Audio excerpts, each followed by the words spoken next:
Hello everyone, today I'm going to do a product view on HiroFactory's 10X Formula chassis. Now this Formula chassis is obviously missing some components. This is a chassis that's designed for users to add their own axle or front end. This setup is designed for F103 and F104 front end setups. This can be set up for foam tire or rubber tire setup. So what you'll need to do to get this thing completed is obviously electronics, front end of your choice. HiroFactory offers their own style of front ends, and I'll show you those later on. And you'll need to add an axle and a wing to get everything all complete. But the way it goes here is he's offering this really nice, really unique chassis for guys that are looking to pick up something different for running F1, foam or rubber tire classes. So let's get into it. Let's take a look at the chassis here. As you can see, everything is all nicely done. You got a nice carbon fiber chassis, 2.5 millimeter US grade. As you can see here, some really interesting, intricate CNC machining done here, obviously to lighten things up and obviously to give the chassis a unique roll characteristic in the corners. You can see in the back here, which you don't see too often, CNC machined rear lower pod. This does several things. It will help it'll actually add weight to the back of the car, because obviously aluminum's a little bit heavier than carbon fiber, so you got that additional weight on the back of the axle, but it's low down, as you can see here. Not only that, it's very rigid, and it acts as an extra like heat sink to help dissipate the motor's heat. Once again, you'll see the back here has CNC machined aluminum rear pods here. Now this pod setup here, it's actually quite thick. Let me just measure that out for you so you get an idea. You're looking at 5.5 millimeter thick aluminum. That's pretty hefty for a Formula One car. So you definitely got the rigidity back in the area that's really needed. Not only that, for your axle setup, you're going to be using your typical F103, F104 axle height spacers. So all you have to do is take your existing F103, F104 axle and just slide that into place and you're good to go. The rear support here that supports the back end, this carbon fiber is I think 4 millimeters thick, so you got a thick, robust, once again keyed in back plate, which will help out with keeping the back end tweak free. Let's just move on a little bit forward here. You got this upper damper plate, which is adjustable, so you can move it forward or back depending on what damper you choose. Obviously this damper here, which comes standard with the kit, is the VBC damper or the HiroFactory damper. And so you want that in the back position, but if you decide to go with like more of a traditional damper like your Tamiya damper, you probably have to move this damper forward and obviously use the hole positions that are built into the upper deck here. So you got a multitude of options to adjust the damper. You could probably even keep the damper here and move the damper forward back depending on your liking and depending on how everything's working out for you at your track. You got a single side tube damper. This is a similar damper that you see on the 1/12 scale 12X 2015. You got a single one here. Great damper. Will stay consistent for a long time, so you don't have to do much changing or mucking around with relubing it. Then you got like this support brace here, which is nice. By the looks of it, that's a nice 4 millimeter thick support brace there, so you definitely have a very strong support here for this rear pod, so I highly doubt you're going to tweak that rear pod. Everything's really tastefully done, really well thought out, just like with the 12X, so you're definitely getting quality, and there's lots of detail in this chassis, and I'll continue on and show you what else is going on here. If you see here, you'll have these supports, which will support obviously the damper tube position and keep the LiPo, the shorty LiPo, which you'll use in place. you obviously have these supports for your springs, and that's the carbon fiber here is that looks like 3 millimeters thick. Yeah, that's 3 millimeters thick, so you're definitely not going to have any sort of flex going on here whatsoever. Your side spring perch is using a nice steel spring holder, so you're not going to wear or break that down at all when you're changing your side springs. So obviously you got strength on that area there. Your side links, just standard side links, straight from the 12X. I don't think there's any actual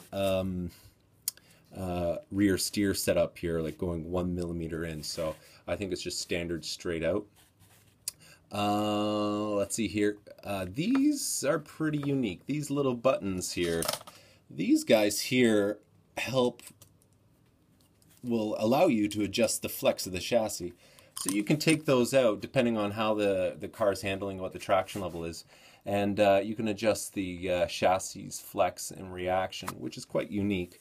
There's two positions. You can obviously take both of them out in order to give the chassis more flex, more roll, or you can insert both of them in and make it fairly rigid. So this is quite a unique design. I've never seen this done before.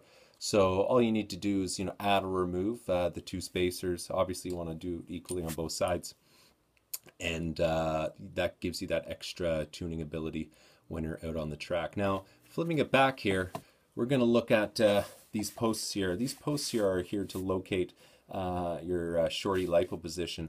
Now you can actually move the LiPo fore or aft, depending on how the car is handling. Now it's only going to be inline LiPo. It doesn't have a transverse setup.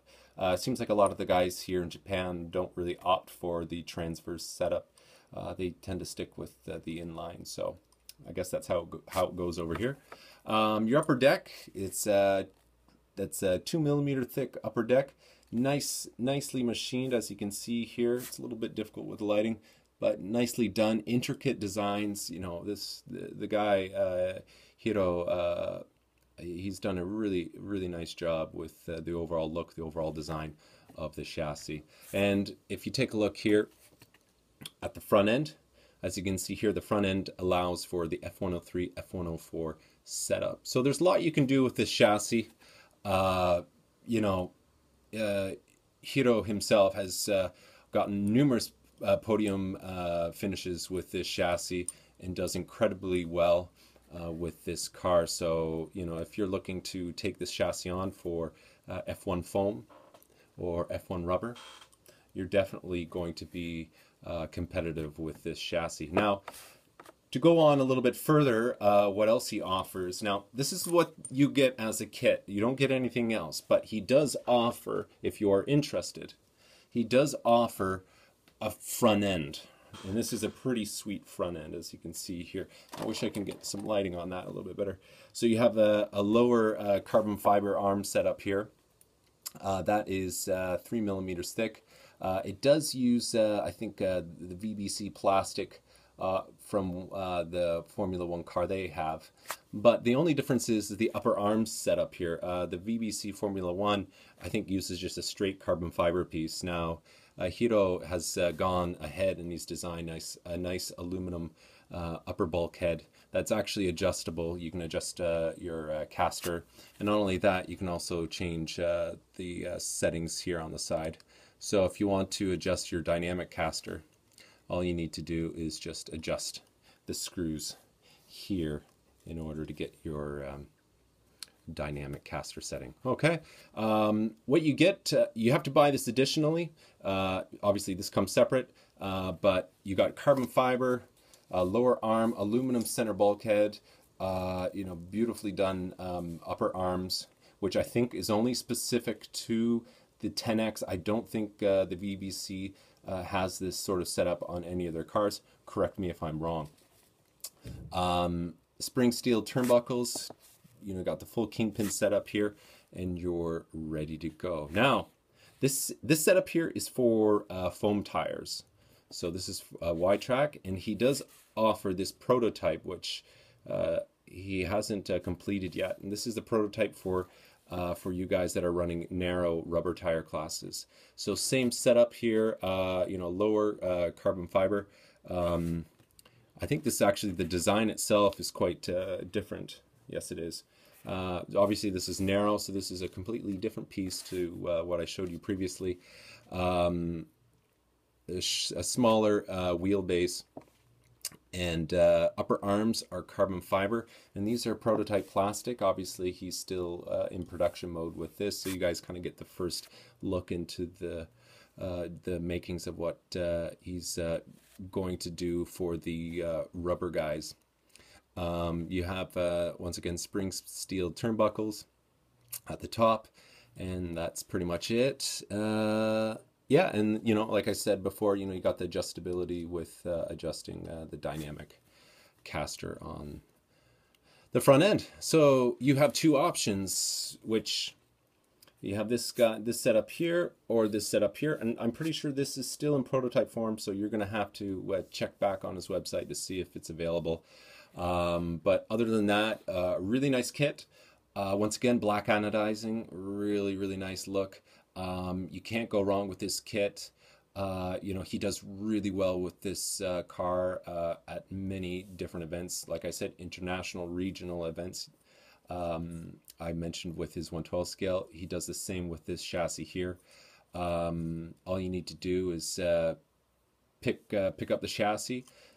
You know, if you're running rubber, you want to pick up this front end setup, which I think will come full with like the kingpin setup.